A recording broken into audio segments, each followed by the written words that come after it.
I don't blame the kids. I blame the school. You allowed that because you cultivate. I worked in the South Bronx in high schools, in alternative schools with kids who were gang members, drug dealers, everything, and we never had bullying.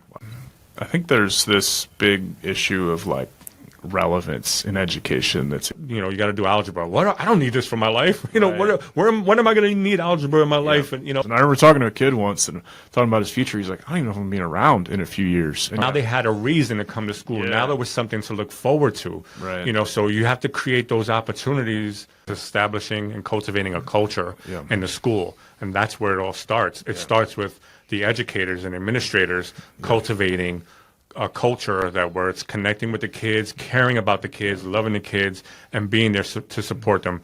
People think that can't be done, but it can't. Like, they're young. You can teach, you can build a culture of doing anything. And I think that a lot of kids fight because people, not even just kids, because they don't know how to communicate. Right. You have to have the passion for it. Yeah. If it's not in you, and don't do it. Yeah. Good day and welcome back to the Freducation podcast. Fired up for today's episode with my good friend Joseph Vazquez. Joseph, thanks for coming on the show today. Thanks for having me. Glad to be here. I'm super excited to be live in the studio today, so thanks for coming out. Can you give us, Joseph, a little background on your story, where you're from, what was growing up like for you? I grew up in the Bronx, New York City. Growing up, it was pretty cool, pretty tough. Grew up in the 80s during the crack epidemic, as they say, in New York City. So it was pretty tough. Went to public schools. Got into some trouble as a teenager, as many teenagers do. Was running the streets, almost got myself killed and changed my life. That's wild. And you were involved in a gang at one point. How did you get into that, and more importantly, how did you get out? Because I know that's not normal or easy. Right. Yeah. So it was like during the mid '90s. It was a lot of gang activity that was going on in New York City. We had a big gang from the West Coast that came to the East Coast called the Bloods, and they wanted to make a name for themselves in New York City. So they had a way of going about recruiting. They did a lot. They would do face slashings to get people to join. Like if a kid wanted to join the gang, they say, "Hey, go slice somebody's face." And how they would do that, they go up to any random person, whether it was male, female, old, young, ask them for the time. They look at their watch and slice their face. They also, so the high school that I was going to was Stevenson High School, and that was kind of surrounded by a number of projects that had a lot of blood. So we had Soundview projects, Castle Hill projects, and there was Stevenson Commons, and it was pretty much blood infested. So that was going around a lot. And so it was kind of like, with me wanting to, I didn't really have a desire to join, but I guess it was kind of for survival, like we had, me and my cousin, my cousin had, there was somebody who started talking to him and was trying to recruit him. And then he told me about it, and then we decided let's do it, whatever. So we went to Harlem. We took the bus all the way to Harlem, and we pretty much got jumped in. We went into the projects. There was about 7 guys that jumped my cousin in. He went first, and then they jumped me in, and my cousin had to help jump me in. Were you there for him getting jumped? No, I couldn't be there. So because I wasn't, okay, initiated at that time, so I couldn't be there. That's super. Like, I don't feel like I can even imagine half of what that's like. But how much of like joining was like, I mean, you kind of alluded to this, but was like actually wanting to versus like, I kind of have to. I mean, when it was like me and my cousin, we would kind of like get involved and we would do things. We would just be like, "Hey, you want to do this?" And we were like, "All right, let's do it." Yeah. So it was kind of that, and then kind of feeling like, I mean, I don't, a part of me felt like, it was kind of for survival, but I mean, me and my cousin, we had our own crew already. Yeah. So we didn't necessarily need that, but we were just like, let's do it. Yeah. So we wind up joining. Yeah. And then the day that we joined too, we asked the superior, we said, hey, so if we wanted to get out, what we have to do, and it's the same thing, but this time we don't care how you get out. So, Wow. yeah. So you obviously had profound life change, which is super inspiring. And then all the way on the other end of it, now you get to work with youth, and you get to have a positive influence on kids today and on serving communities and programs. So how did growing up like that kind of influence who you became and what you do now? Well, when I was running the streets and, acting how I was acting and behaving and stuff like that, getting into trouble, there was not really anybody who was like trying to influence me to go in a positive direction so much until I transferred out of the high school that I was at. And they started speaking life into me. They started encouraging me, and like, it was an alternative school that I went to. So, they did things different from a traditional school. Like there was a class in there called Brothers Class and a class called Sisters Class. And in the Brothers Class, it was focused on talking about male issues, societal issues that men face and things like that. And I had my teacher there, his name was Joey, and he used to just preach to us and speak life to us. So those are things that kind of, those were early seeds that were being planted into me and stuff. And then I started realizing, I could be a leader, especially because I got into poetry. That teacher got me into poetry. Okay. And that kind of like opened a lot of doors for me. Yeah. And then allowed me to see like, I could be somebody. Yeah. And then that, when I changed my life, I started, I gave my life to God. I almost got myself killed, gave my life to the Lord. And then I got involved in helping to serve the youth. We would go to detention centers and share our testimony, talk about Jesus, share the gospel and stuff. And that was kind of like the start of all of that. Yeah. That's extremely powerful. So how do you... Like, how quick is that process? I mean, it was a different school when you went to the alternative school from where you were before. Was it like going into that knowing, hey, I want to change, I want to be different? Or was it kind of like, okay, I see that there's something else out there, but let me explore what that is? Like, what was that change process like for you? So when I was going to that traditional school, I had failed horribly the first 2 years. I didn't really earn much credits, maybe like 2 credits in 2 years. Yeah. And I just started reflecting on my life. I always had also this reverence in my life, to pray, to ask God, and to seek Him. So I was asking God, like, God, I'm heading nowhere fast. Like, please, like, give me a second chance and provide an opportunity for me to change my life, to go into another school or something to turn my life around. And it was actually my cousin who called me. He told me about this alternative school, and he goes, "It's a second chance school." I was like, "What?"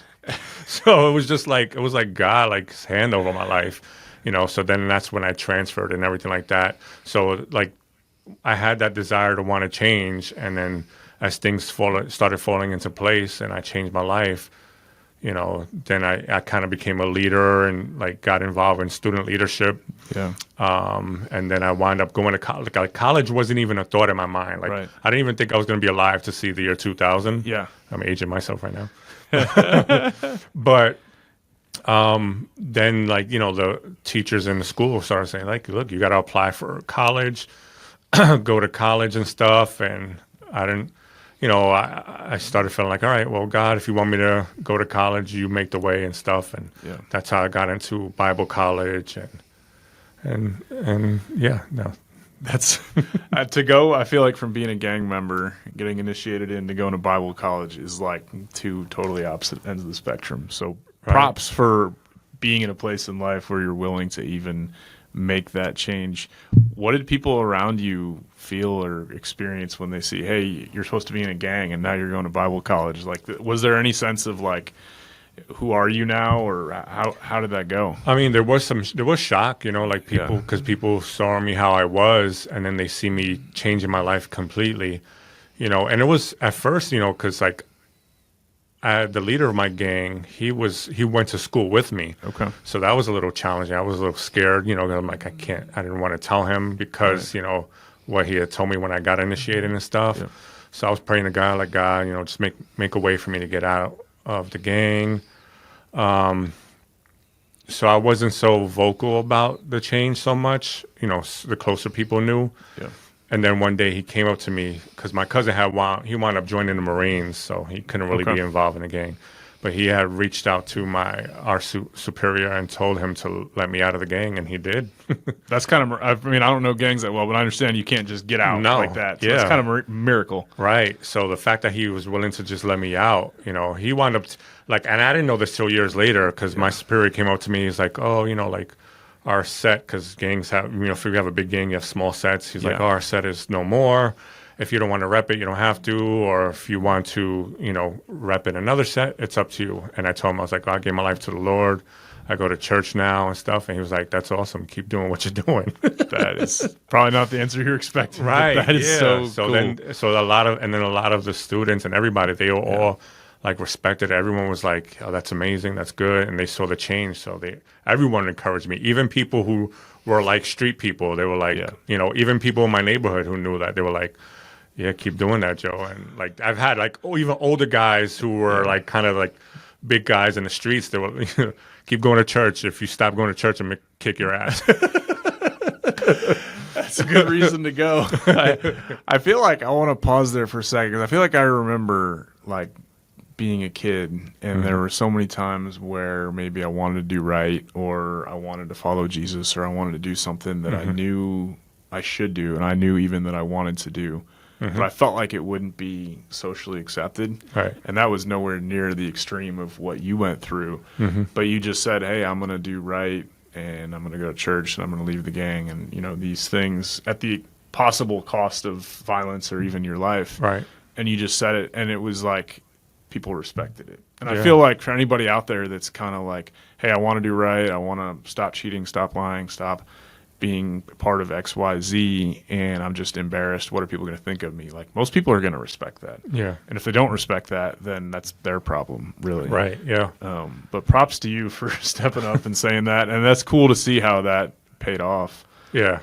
It didn't always work out that way too, because there was this gang who wasn't a part of my gang, and they thought we were rivals, and they were trying to get me or whatever, but then when they finally caught up to me, I told them, I was like, I gave my life to God, I don't do this no more, and they beat me up.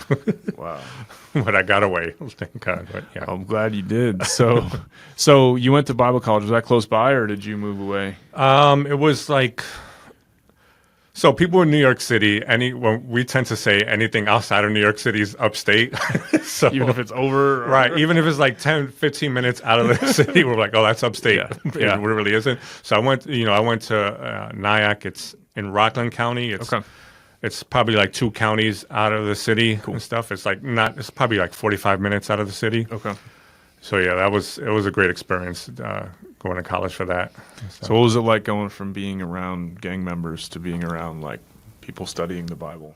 That's a different vibe. Yeah, it was awesome. I mean, I loved it. I was like, wow, we did have some city kids there too who kind of so being that I didn't do so well in high school, I wound up graduating and did well at the last year, but my GPA wasn't the best. So I had to go into a program called HEOP, which is Higher Education Opportunity Program.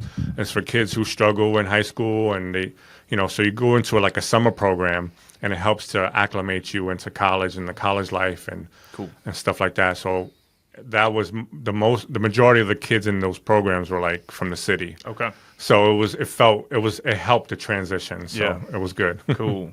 And how long were you there? I graduated after 5 years. Okay. I struggled freshman year. I didn't do so well. Pretty common.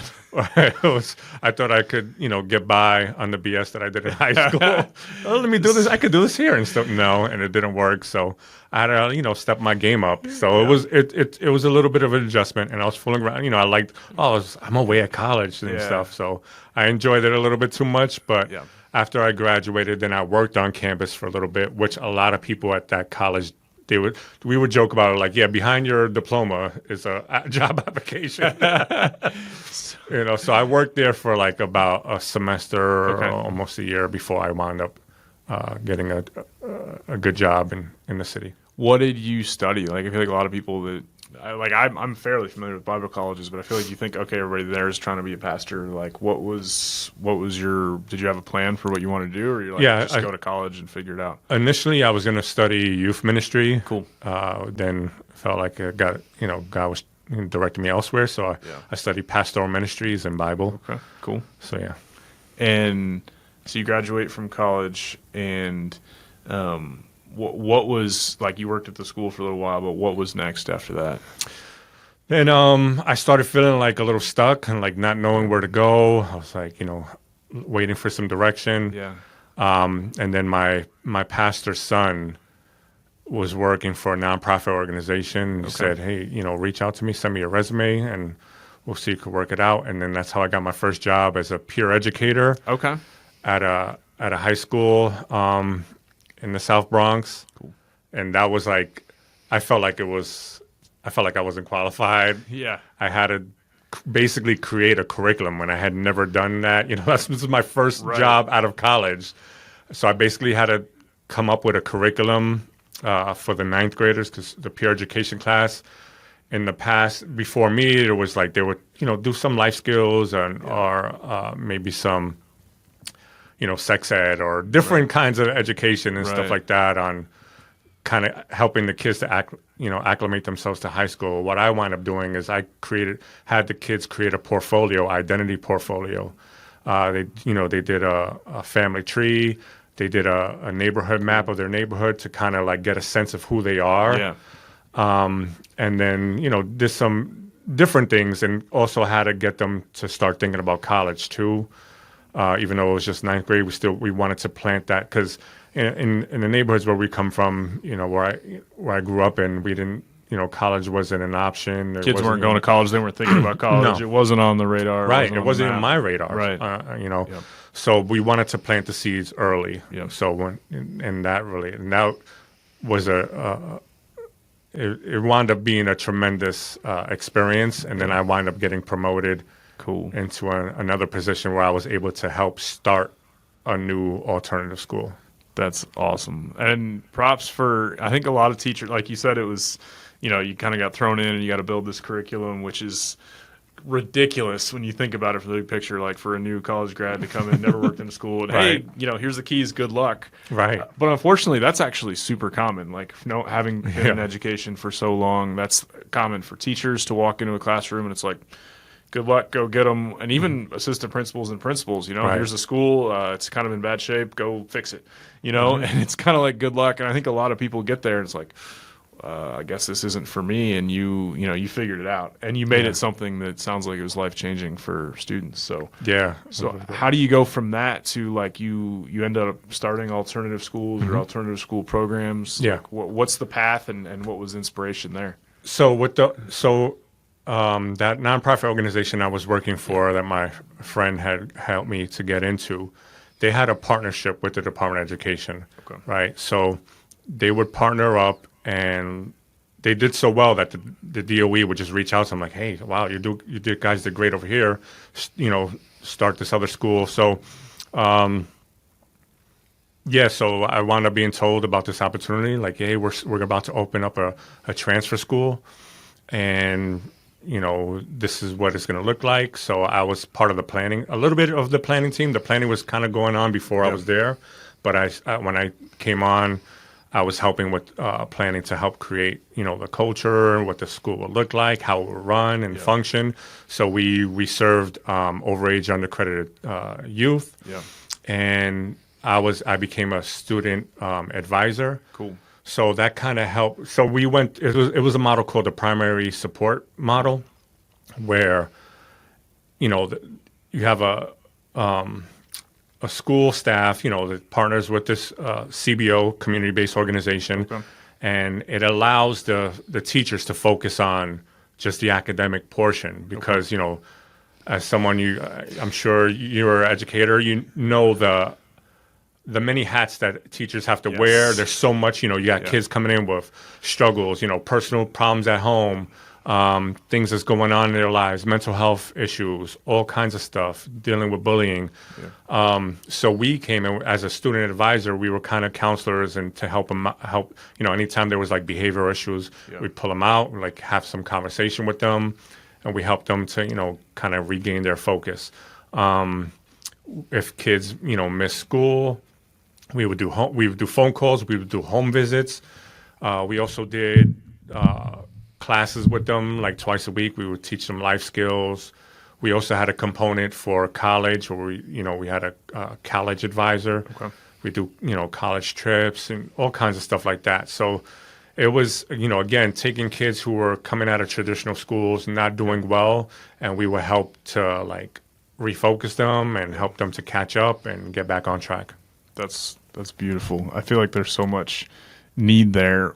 Mm-hmm. And I see that all the time where I feel like it's almost like there's a massive disconnect between what kids need. Yes. You think about 13, 14, 15, 16-year-old kid, even kids that come from resources, but specifically kids in low-income communities and under-resourced areas, what school's giving them and what their needs are, and there's just a huge mismatch. Yeah.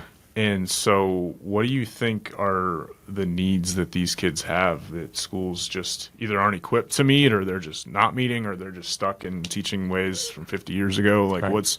What do you think's the mismatch there? I mean, there's a lot. I mean, because there's a big need, like they have, again, the social emotional component. Right. Issues at home, if they're coming from broken homes, the environment, society that they're growing up in, the mental health component, whether they have learning disabilities, all kinds of stuff. So I feel like there's a need for like, whether it's more counselors or social workers, especially in the schools, is important. So for instance, like with us, when we were student advisors, we would, try to counsel them, but obviously there's issues even beyond us. Yeah. So what I was grateful for is that we had social workers in our organization that we could refer the kids to. So if there was issues that was beyond what we could help out with, the social worker knew, we connect them to a social worker, and they would connect them to resources. Like, let's say families struggling with paying bills and stuff like that, having trouble paying their electricity bill. We'd have resources to help them to plug that in, because the home is the foundation, right? Right. So if that's not stable and stuff, if you don't, it's gonna leak into every aspect of their life. Yeah. So we always try to help that. Yeah.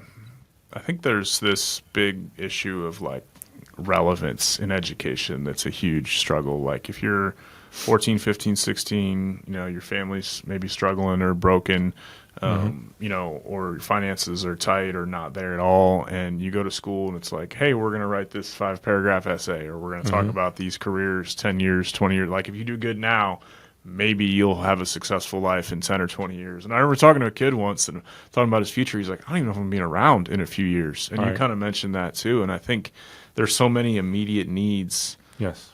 That kids have, that if those aren't met, like who cares about 10 years from now? I don't know if I'm going to be here. Right. And what's cool, I think there's a shift. It's a slow shift, but into project-based learning, into students learning relevant life skills. Like it was so cool getting to go with you to one of those business competitions that students were doing here, where they're in school and they're creating their own businesses. Like they're not talking about creating businesses. They're not like, watching a video about someone else that did it. They're creating their own because think they have these skills that they can use today. Yeah. And in the world, it's interesting how today I think things are more expensive than ever been, and they're just going up, up, and up. But it's also the lowest point of entry to get started in something like creating a business or building a project or doing a task. And I think when we get kids involved in something like that, now they own it rather than just passing a multiple choice test. That's a form of motivation too. That's another component that's needed, because you have kids that if they're not motivated with school or something like that, you got to hook them to grab their attention. So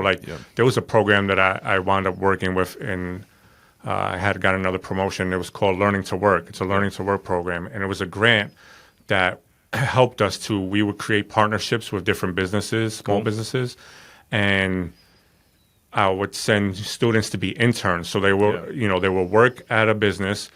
The business wouldn't have to pay them. We would pay them with our grant. so that they can get some job skills and develop. So now they're getting some motivation. Oh, wow, I'm working now. Now I could do, and then I had the flexibility where it's like, I remember I had a kid who, was struggling to be connected to school. Yeah.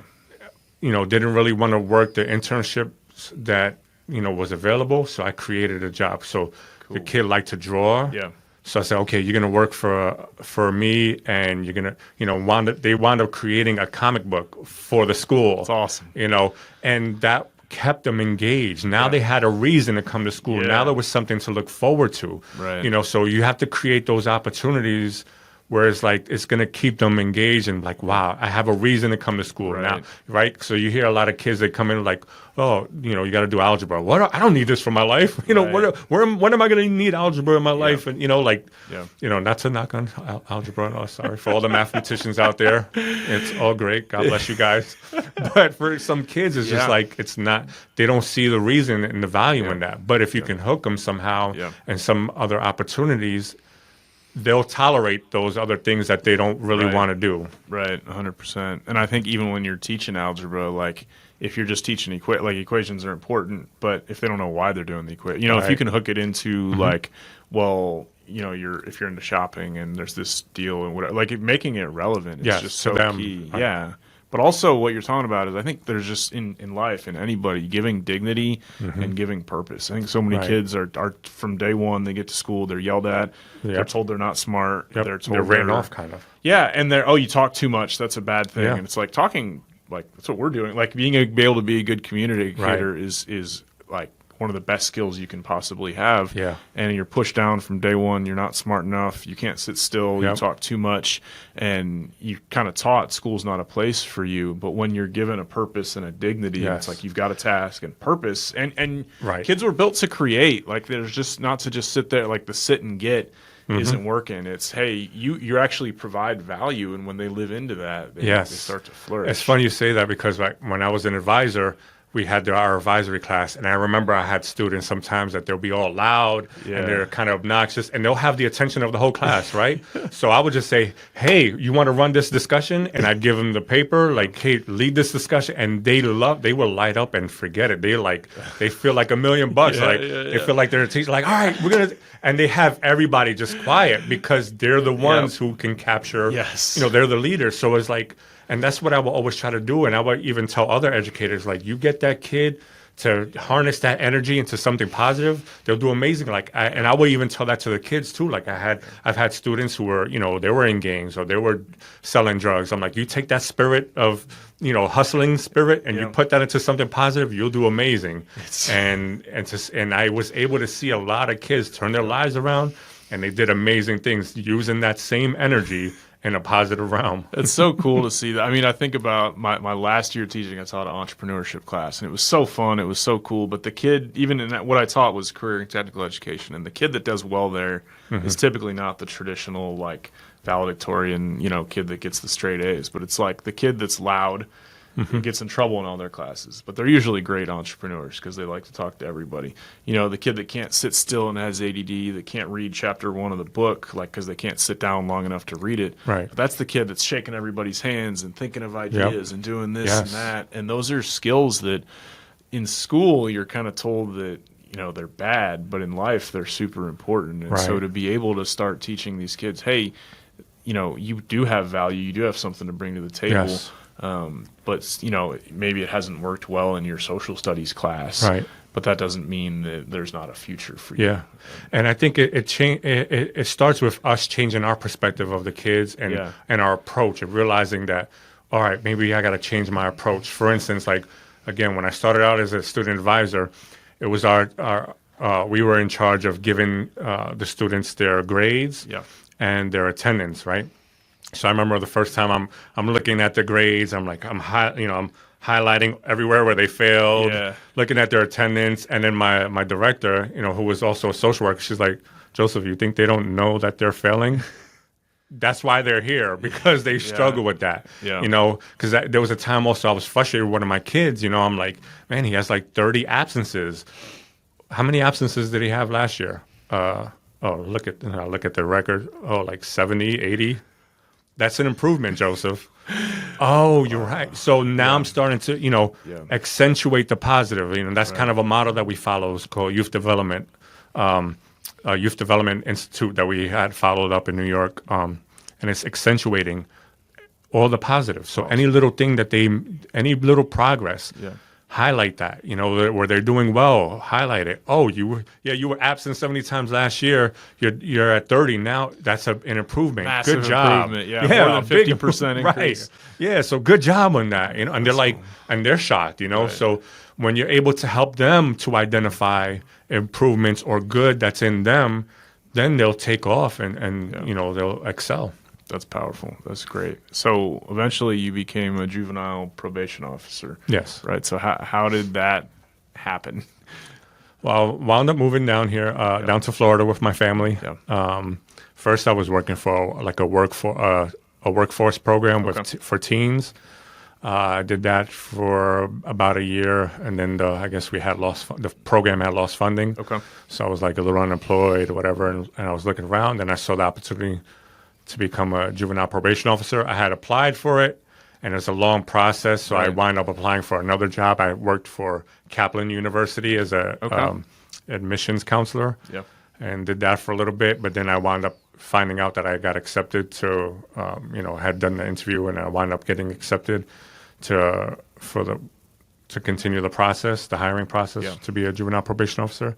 And I did that, and I wound up taking that on, even though I wound up taking a pay cut, but I was more passionate. I was like, when I saw this opportunity to become a juvenile probation officer, I'm like, man, I could feel like I could have a really powerful impact on these kids and help these kids turn their life. Like I'm very passionate about working with young people who society will say, oh, they're no good or whatever, or, kind of cast them off. I'm like, nah, I love to see them turn their lives around. Yeah. Like that's the most powerful thing. That's the most rewarding thing for me. It's not about, I don't do any of this work for the money. It's about when I'm able to see these kids turn their lives around, that's everything. I love that. I live for that. That's awesome. To go from gang member to juvenile probation officer is yeah. And then powerful. it seemed like full circle too, because like I felt like, when I, like you said, I was a gang member and I gave my life to the Lord. I started going to detention centers too and sharing my story and stuff. And this is a funny story. So there's been a lot of full circle moments too, right?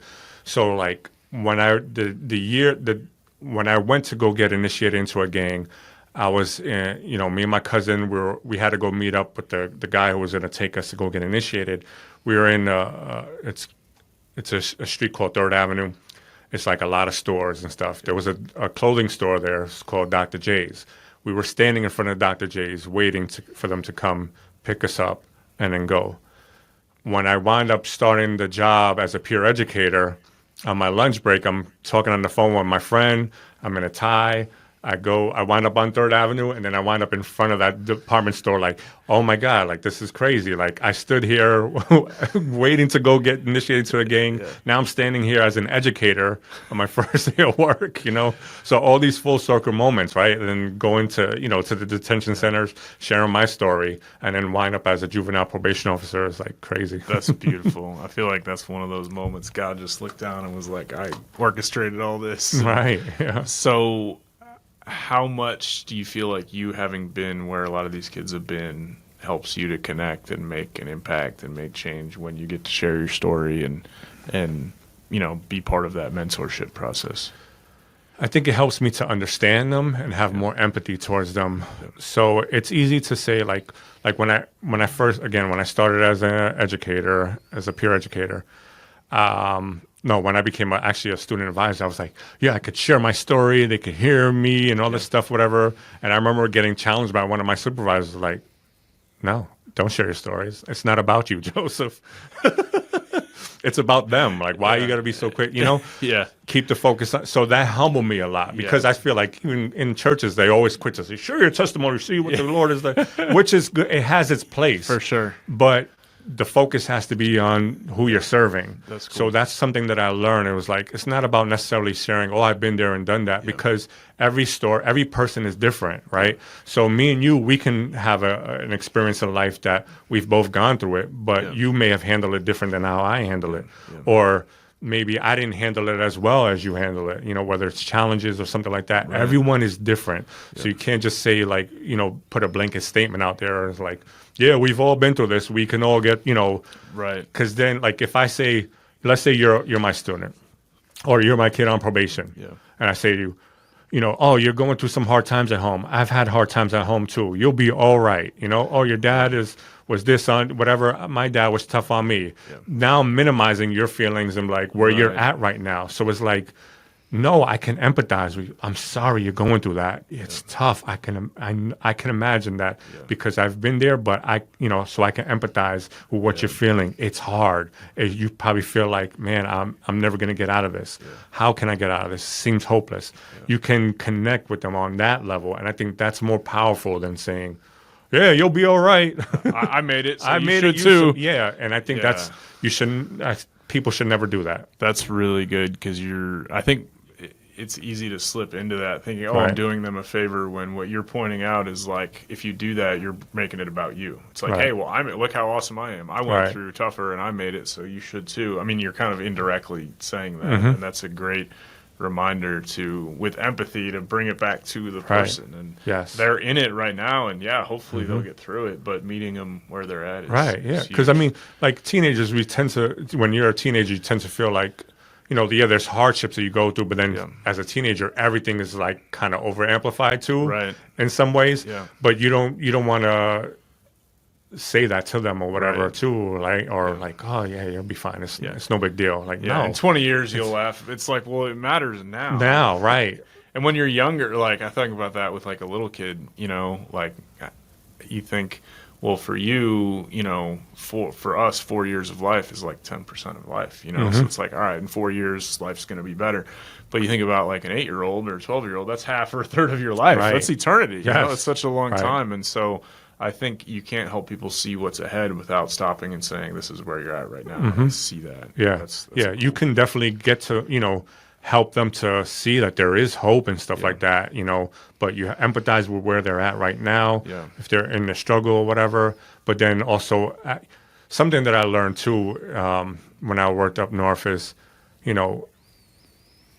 I was told it's not about giving them the right answers. It's about asking the right questions where they can figure it out for themselves. That's good. So it's asking like, hey, asking them some questions about, okay, you're in this struggle now, and then asking them questions where they're going to help themselves figure it out and help themselves to see a light, to see a hope. Oh yeah, there is some hope, but it's them figuring out and not like, here's the answer, because again, then the next challenge comes up. If you give them the answer now, how are they going to... They always need to come back to you or to someone for an answer. Yeah. And it's interesting that like ancient rabbis, that's how they would teach is with questions. That's how Jesus taught, was like he asked questions. And so we're quick to want to be like, oh, I'll just give you the answer. And helping people find the answer is so much better. And then it's hard not like when you're an educator and you're in the right, we're in the fire and it's crazy because school is, it's chaotic or whatever. Yeah. And sometimes you have that urge to be like, let me put this Band-Aid real quick so I can, because I got to keep going and I got all these other kids. Yeah. And that's why I find that that primary person model that we used in New York City was so helpful because it avoids that, because, again, when a teacher is you have a curriculum to follow, you have like 40 kids or however many kids are in the class, 30, 20, there's so much that you have to attend to. Right. So it's like, if you have that primary support, who can pull them out and help them to have that one-on-one, it goes a long way. How do you keep hope when I feel like the news is so bad, and I'm sure the statistics, I don't know them, but I'm sure, you hear about like once someone's gone to jail, like the statistics of like being in the workforce and employment like is so low. And how do you keep hope when you're working with people and you want to show them the light and show them the other side? Like how do you have a mindset around that? It seems so difficult. I know for myself, like, so I've gone through some burnout over the years, whether it was up north or even down here in Florida as a juvenile probation officer, getting so caught up and kind of losing sight of, like, I always try to take time for myself to, like, first, self-care is the biggest thing. Yeah. But also to remind myself of the vision of what I'm here for. So, anytime I start feeling like, oh, I'm not appreciated by my employers or, not paid enough or whatever, or it's just crazy. I'm like, what am I here for? I'm here for these kids, to help them, to empower them.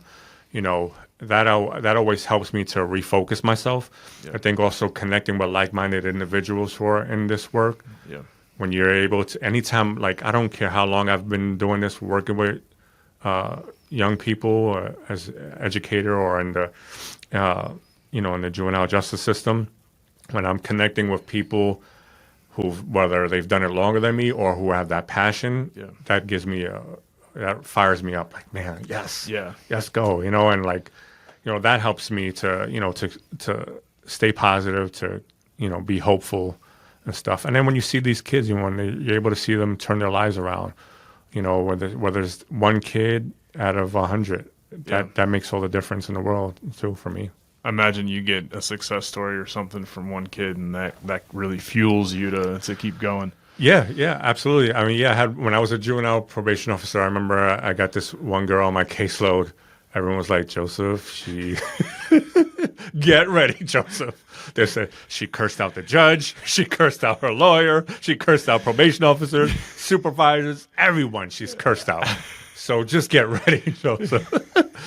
But I build a rapport with her. And so, like, how I am when I work with kids, when I was a probation officer, I would tell them from the beginning, I will do everything in my power to help you succeed. But you have to do your part. And if you mess up, I'm going to hold you accountable.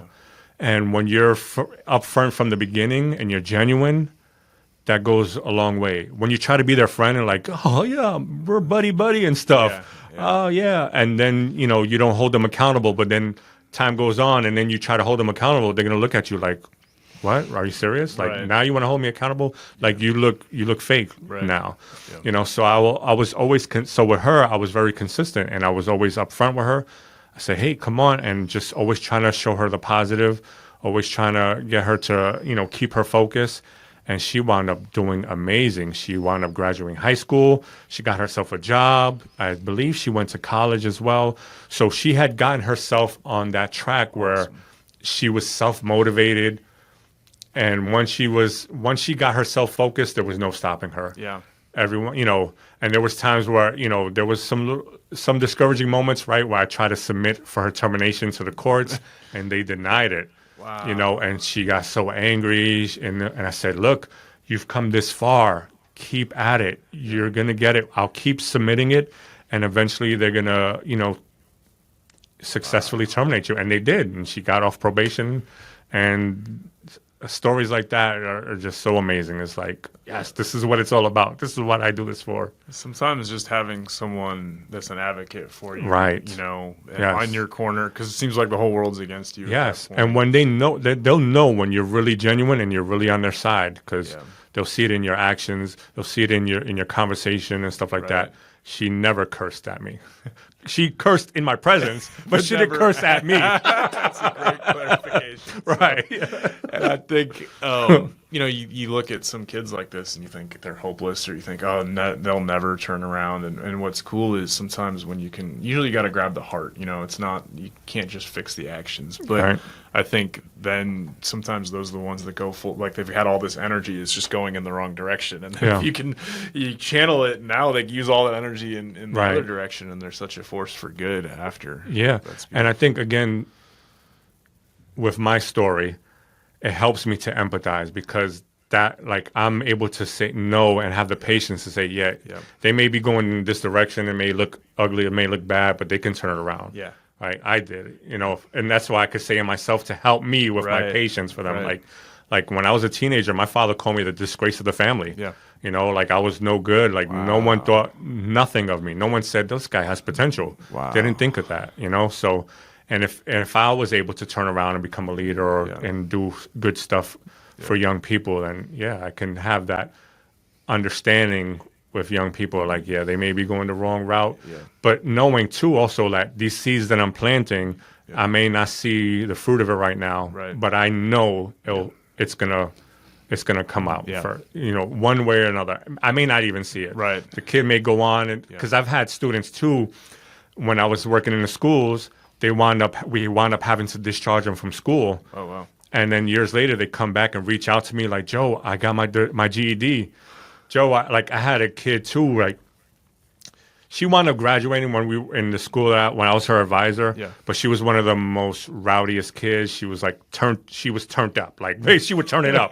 Like if somebody, like when things was about to go, like she would throw furniture. She cursed out teachers. She was wild. And when she graduated, I was like, okay, good, thank God. I tried my best to work with her, and she was going to school with her sister. I had both of them. So you got a double portion. Yeah. She wound up turning her life around where she went to college. She got a 4-year degree. She reached out to me and said, Joseph, I want to be a student advisor like you. Wow. I connected her, and this is while I was down here. She was up there in New York. I connected her to the people from the organization. They said, yeah, we'll interview her. Absolutely. She got the job, and she became a student advisor. That's beautiful. And now she's the program director at the school. I think you have to have that faith saying, I'm going to do the right thing and I'm going to advocate and serve this kid, whether they accept it or not. Yeah. There's this, like, if you do it, obviously you hope that they will turn their life around. But if you do it so that they will and then they don't, you get kind of down and frustrated for it. But say, this is what I'm going to do. And I trust that there's going to be seeds and I might see them, I might not. But knowing that there's going to be some fruitful outcome. Yeah, and I mean, you have to keep telling yourself, because there was moments, like, again, when I had that advisory group, they were saying, like, this is, like, the most troublesome group that I had. Wow. Like, I couldn't even leave to go to lunch. They would call me, like, your students are fighting. Get back to the school. Wow. It was that bad. Yeah. So it was like, and teachers would complain to me and stuff, and I would get frustrated. Yeah. By the second year or the third year, my students were the leaders in the school and the most mature, and they were like, wow, Joseph, your kids are the best. Good for you, man. That's good leadership. So if there was someone that's looking to go into serving at-risk youth or underserved youth, or maybe even going into teaching, what advice would you give them now that you've had so much experience? Some advice, I guess, would just, know that that's what you want. You have to have the passion for it. Yeah. If it's not in you, and don't do it. Yeah. I've seen people in schools. I've seen people on the probation side, the delinquency side, and all that stuff, whatever, and it's not in them, and they're disgruntled, or they wind up leaving quick, or just negative attitude all the time. Negative attitude. They don't service the kids for their best interest. Right. You have to know that this is what you want, because not everybody can do it. And once you know that you have that passion, then, just be genuine. That's the main thing. Like I had a coworker one time in the South Bronx. She was from Maine. Yeah. White girl from Maine. She's like, how am I going to reach these kids? I'm not from where they're from. Yeah. I'm like, it's not about that. It's about being genuine. Yeah. If you're genuine with them and you show them that you care, they'll love you. And she became one of the best advisors, and she was amazing. All the students loved her. That's awesome. I think, from my teaching experience too, I would say it's like, and I come from a teaching perspective, but like in a school setting, like if a teacher's there because they love the academics, maybe go higher ed or college or something like that. Right. But like you have to care about the kid first. And if you care about the kid and the well-being of the kid and you love the kid, like the other stuff will come. But like teachers that love math, like, oh, I want to teach math because I love math. It's like, if you love math, but you don't love the kids, like you're not going to make it. Right. You have to love the kid for who they are, and even independent of their performance. If you're so focused on they need to do well in class, you're going to be resentful of the kids that don't. But if you just care about the kid, when you do that, then they end up caring more about whatever you're delivering. Right. Whether they'll listen to whatever you say. Yeah. So. And another thing with that too is like when you're passionate about the kids, then you'll make an adjustment to help them. So it's like if they're not meeting certain expectations, like for instance, like society is like a lot of times like, we try to be like society would tend to be traditional, meaning like a large pitcher, a small cup for education, just and that's just pouring information into the kid or whatever. And then if they don't meet your expectations, then you just label them. Oh, something's wrong with them. Yeah. Instead of saying, when you care for the kid, no, I got to change. I got to try something different to help, them to grasp this information I'm trying to give them. So it's not just, oh, let me just, stand in front of the class and just spew all this information. Right. No, you gotta change it up, because every kid is different. You get the differentiation learning, right? Differentiated instruction. There you go. I remember my principal, first time I heard her talk about that, 2009. I thought she was crazy, because I was like, I got hundreds of students. Like, there's, they talk about it, like, yeah, every kid's different. And then it sounds great, and then you get hundreds of kids in the classroom. But it's not about, like, having a different lesson for every kid. It's just it's approaching each kid. Like, I remember seeing a YouTube video.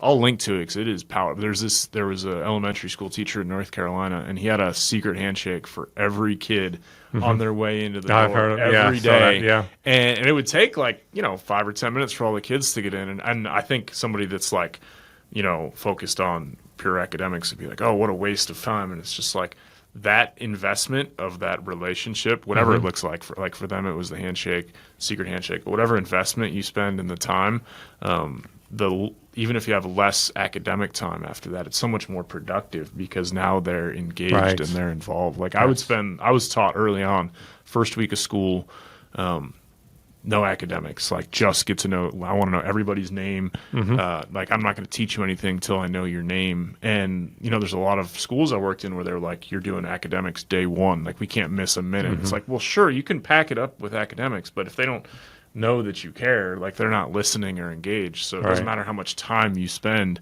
It matters, first show them that you're interested, you care about them more than you care about the material. Everything else flows. And what that is too, whether it's the guy doing all the handshakes and stuff like that, it's establishing and cultivating a culture in the school. And that's where it all starts. It starts with the educators and administrators cultivating a culture where it's connecting with the kids, caring about the kids, loving the kids, and being there to support them. For instance, like, I remember I had a kid who was, or I've heard about with bullying and stuff, right? Like, oh, there's all this bullying on. What can we do? How can we talk to these kids? I don't blame the kids. I blame the school. You allowed that because you cultivate. I worked in the South Bronx in high schools, in alternative schools with kids who were gang members, drug dealers, everything, and we never had bullying in the school.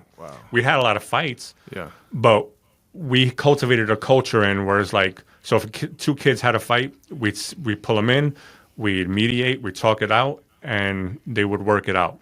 I had two, again, from my troublesome advisory group, two girls had like one of the biggest fights in the school and they were friends.